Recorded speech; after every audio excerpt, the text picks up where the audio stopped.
The sun is a hammer. It beats down on the baked earth of the Great Rift Valley, shattering the air into waves of shimmering heat. For the small clan of Homo habilis, 13 of them, the world has shrunk to the size of their own bellies and aching, gnawing emptiness that has followed them for 3 days. Dust coats their hair minus covered skin, and the taste of it is the only taste they know. They move through the acacia scrub not with purpose, but by the fading momentum of instinct. This is the unforgiving rhythm of life million years ago. A desperate search for calories that powers the engine of human evolution. Then, a new scent cuts through the monotony of dust and dry grass. It is heavy, complex. It is the smell of blood, of viscera, of life recently and violently ended, hooked, sharp and dangerous. Floods their senses. The younger male at the lead stops, his wide nostrils flaring. He scans the horizon, a low grunt escaping his throat.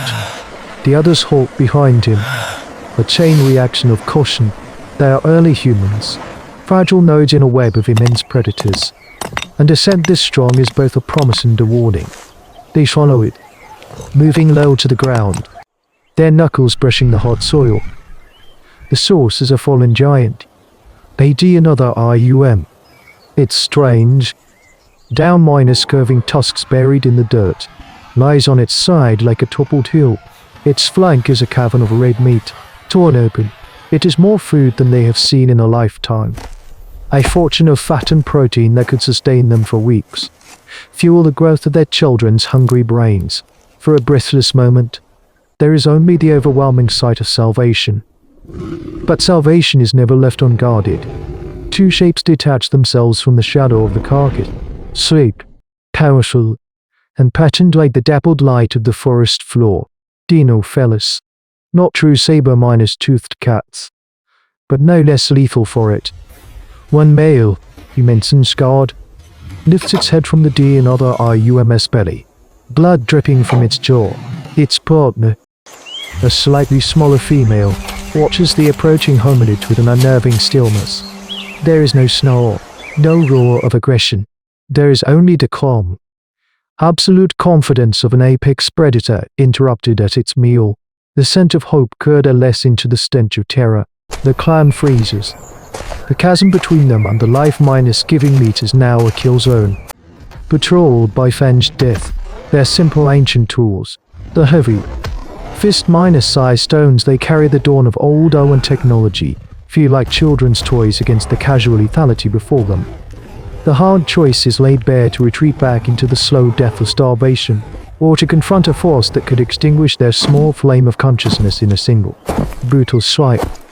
The matriarch, her face a mask of deep minus set wrinkles and grim experience, looks from the cats to her clan, her gaze weighing the cost of courage against the certainty of famine. Retreat is the logical choice, the sane choice, but logic is a luxury, and sanity a poor shield against starvation. The matriarch does not retreat. She takes one deliberate step forward, her knuckles digging into the soil, and picks up a second stone. The Dinophelis male watches her, a low growl finally vibrating in its deep chest. Her movement is a challenge, an act of defiance so profound it borders on madness. She looks at the young male beside her, her gaze not pleading, but commanding. It is a look that has guided this small branch of human ancestors through countless seasons of peril. He understands. He mirrors her, picking up another stone. One by one, the others follow.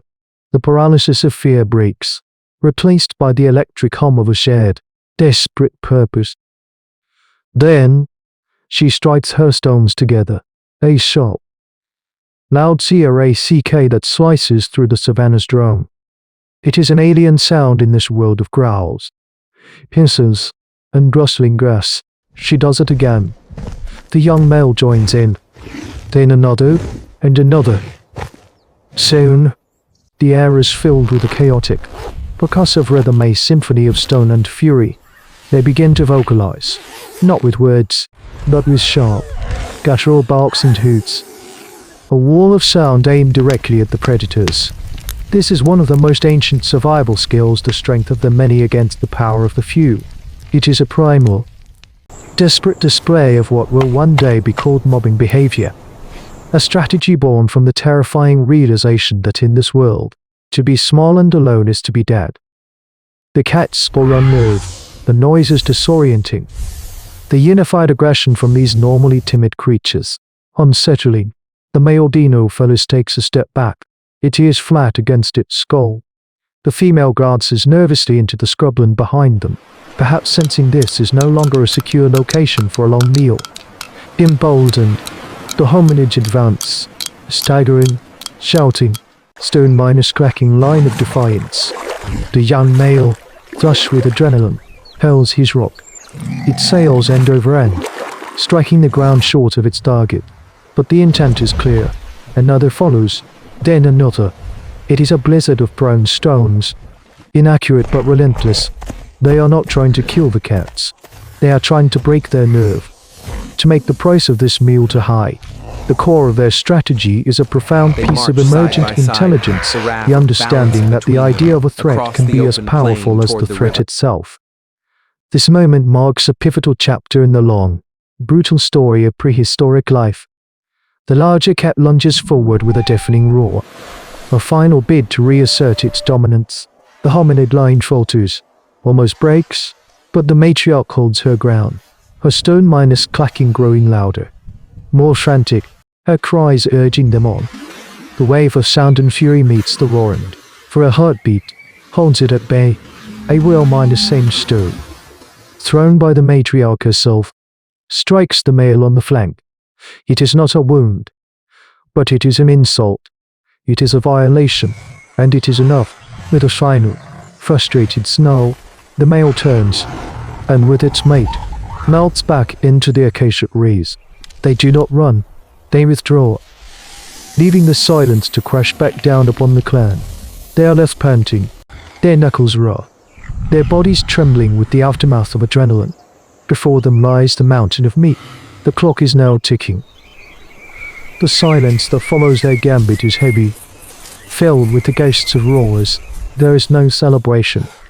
The clan's brief, explosive courage evaporates, leaving behind a residue of raw terror and urgent need.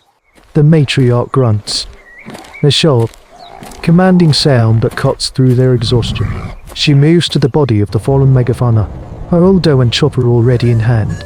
This is the crucible of hominid history, the moment where a successful risk must be converted into life minus sustaining calories, and the currency is time. The dinosaurs are gone, but not sure. Their scent still hangs in the air, a promise of their return. They fall upon the carcass like termites on a fallen log. The work is brutal and inefficient. Their lithic technology is in its infancy.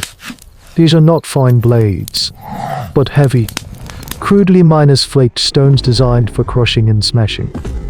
They are tools of percussion, not precision.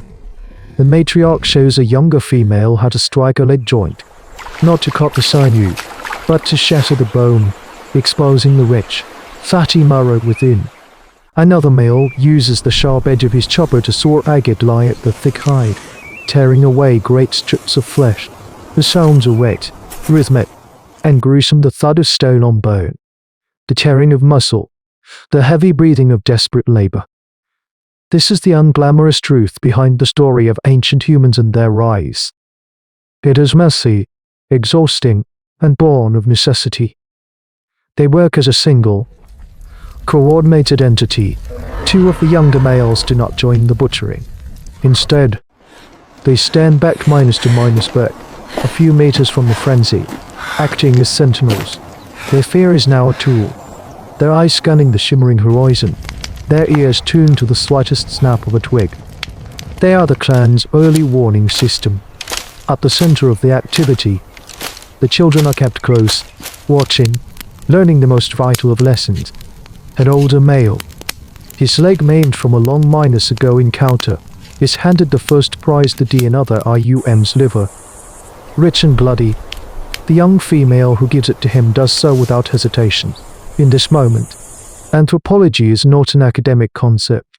It is an act of communal care, the unspoken understanding that the clan's strength lies in the survival of all its members, not just the strongest. It is in these small acts that we see the flickering dawn of our own humanity. They are a whirlwind of desperate activity, drenched in blood and sweat under the unforgiving sun. It is a scene of profound irony. These small, fragile beings, pioneers of prehistory, are dismantling a creature many times their size, stealing life from the jaws of death. But the shadows are lengthening, and with the coming cool of the evening, the true scavengers will arrive. The distant, whooping calls of hyenas begin to slice through the air. The matriarch knows they cannot take it all. She directs them to the most valuable parts, forcing them to make a hard choice, leaving pounds of precious meat behind for the inevitable cleanup crew. They load themselves down, draping bloody strips of meat over their shoulders, clutching massive ribs. They are weighed down by the success, their escape made slower by the very prize they fought for.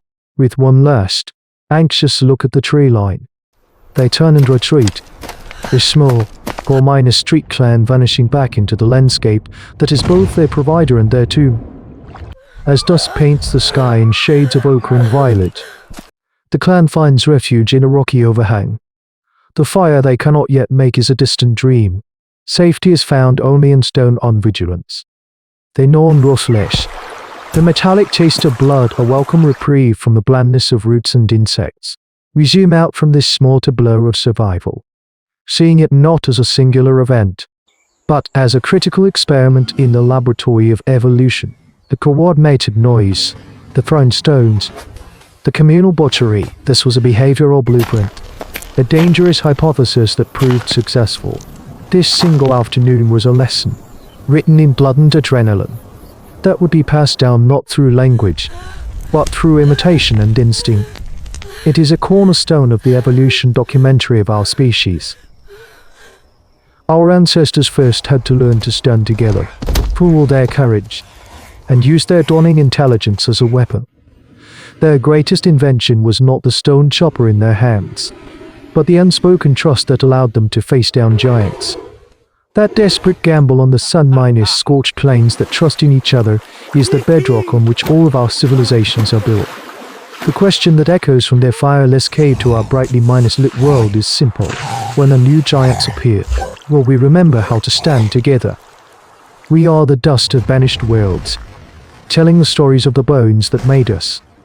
But in the deep forests of Asia, another kind of human ancestor was learning to master a different element entirely.